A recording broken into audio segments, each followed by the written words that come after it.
Do you want to know how you can maximise your distance and your consistency of strike through moving your pressure correctly? In this video, I'm going to talk you through how the best players move their pressure more effectively to help their golf swing and their impact. Most amateur golfers don't know the difference between pressure shift and weight shift, and overall move both poorly as a result. The best way to understand how to move pressure in the golf swing is using something like this downshift board. This automatically gives you the awareness of where your pressure is during your golf swing and the difference between your weight and your pressure overall. First of all, we need to understand the difference between that pressure and weight, or otherwise known as mass. When I stand on the downshift board, I can move the board left to right by moving my body weight, creating some pressure. If I was to put all my body weight to the right, we can see the board stays there. However, I can stay here and place my opposite foot down and create some pressure to move that board. But as we can see, my mass or my weight is still staying relatively back, i.e. I'm not going all the way over the other side to create the pressure shift. So what we're talking about here is the difference between pressure and mass, or weight shift. An example would be when I turn in the backswing, naturally we're going to move our pressure to the right. Number one, we know we want to do that, but number two is naturally, because the club has its own weight and our arms have more weight as well, and they're moving to the right for a right-handed golfer, naturally our weight and our pressure moves back. However, as we go to the top of the swing, the hands, arms move closer to the center of the body. So in theory, our pressure is still to the right, but our mass and weight is starting to be more centered. A simple way of looking at this is if I put a club chopping me in half, this is my weight and this is my pressure. And we can see I'm moving pressure left to right very easily with very little mass or weight shift. So we know with the best movers that by the time the club is roughly parallel to the ground, all the pressure has moved into the trail foot. By the time we start to go up to the top of the backswing and reach the top of the backswing with the arms, the pressure or the mass is starting to recenter and drift towards the lead side. This is why when you look at a lot of the best movers and the bigger hitters, but before they've even completed their arm backswing, they've already started to move their lower body towards target. So that pressure shift happens much earlier for better movers. Whereas with amateur golfers, we often see a slower, more pronounced takeaway with less turn. And by the time we got to the top of the backswing, all the pressure and all the mass is very much to the trail side, which then results in a throwing of arms because you can't get back to the lead side early enough and clear out the way.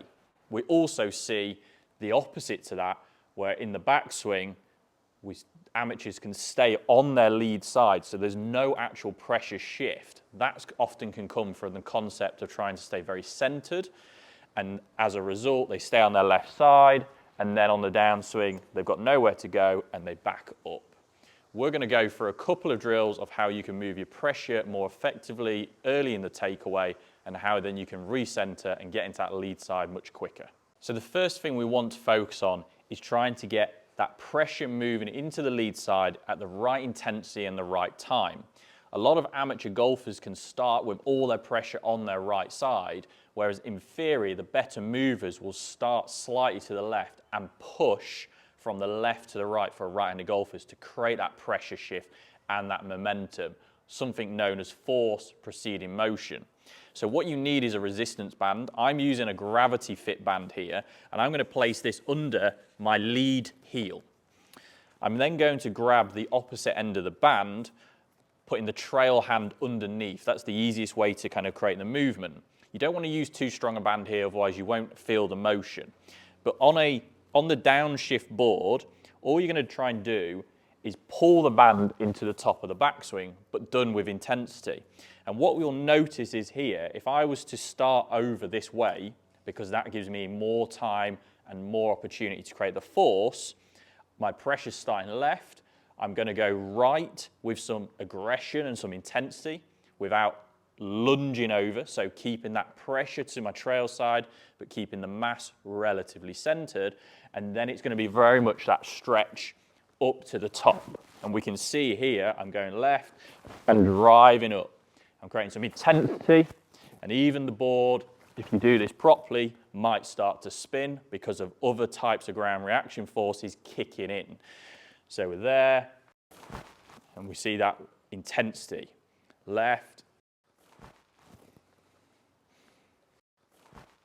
Secondly, we're then going to take a heavy medicine ball, okay? So something around 10% body weight, enough where you couldn't just easily pick the weight up with your arms, because we need to learn to create that momentum early, which is going to come through that pressure shift. So if we take the ball, holding it underneath, if I try and create a backswing from here, because the ball's so heavy, I can't create any movement, and I can't just lift it with my arms. Whereas if I wanted to create some momentum, I'm going to have to go that way, so lead side, to then push, almost snapping that pressure. You see how I'm creating some momentum, and then that can allow me to create more of a turn and a backswing. And this is that feeling of trying to get the pressure into the trail side early enough by the time we've got to sort of mid backswing, because if it happens any later, then all our sequence and timing can be out, especially if we're trying to add distance and speed. And it's all about moving with some intensity.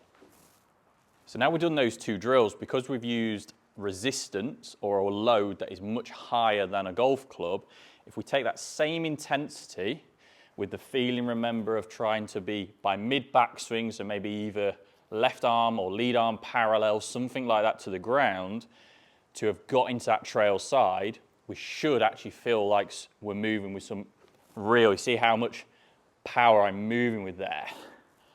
So I'm fully into my trail side here. Now that feeling of, okay, we know what that is, we know how early that needs to happen, and we know if we continue to go upwards to the top rather than lunging over to our side, our trail side, we're going to naturally, organically recenter. Okay, so we're centering back here, which now gives us an ability to push pressure, not weight, into that lead leg.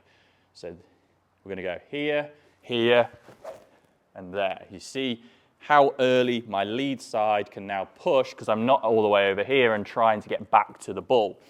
And it's just creating that feeling of what that should look like.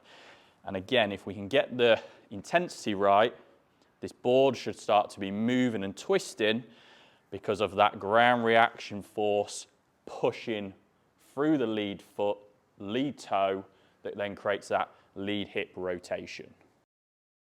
We're then going to put the downshift board to one side. We're going to just rehearse that exact same movement. But now that we're on the ground, we've got more friction, so in theory we should have more stability. That then gives that an awareness of creating more torque, which is all important to stabilizing the club face and transferring the right amount of energy, the right amount of force, and as a result speed into impact. And then simply all we're going to do is hit a few, trying to actually feel that intensity. But the most important thing to understand here is we're trying to create a new movement pattern, a new movement drill, utilizing the ground, moving that pressure, moving that mass correctly. And with different clubs and different distances, the timing of those forces naturally are going to be different. So with a longer club such as a driver, the intensity and the timing and the speed that happens is always going to be greater than, say, for example, with a wedge. So I want you just to get in the mindset of maybe just starting with something like a mid-iron. Naturally, you wouldn't move probably this aggressively or this fast with a mid-iron, but we're trying to retrain a movement pattern so our brain understands that. And then over time, we can get to that point where we can slow that motion down from a timing and a tempo perspective, but still generate the force and the movement in an efficient way to create more consistency of strike, more rotational freedom. If you found that video useful and it's helped you understand the difference between that weight shift and that pressure shift, let me know how you get on in the comments below. And And if you want access to the downshift board to give you that greater awareness of the movement you're doing, there's a link in the description. The key for all this movement is there's a technical component to it, but there's also a physical component. The more pressure you can create from vertical force through more strength and more power, the easier this motion is going to be to apply in the golf swing. If you want to know what exercises to do for this, watch this video next.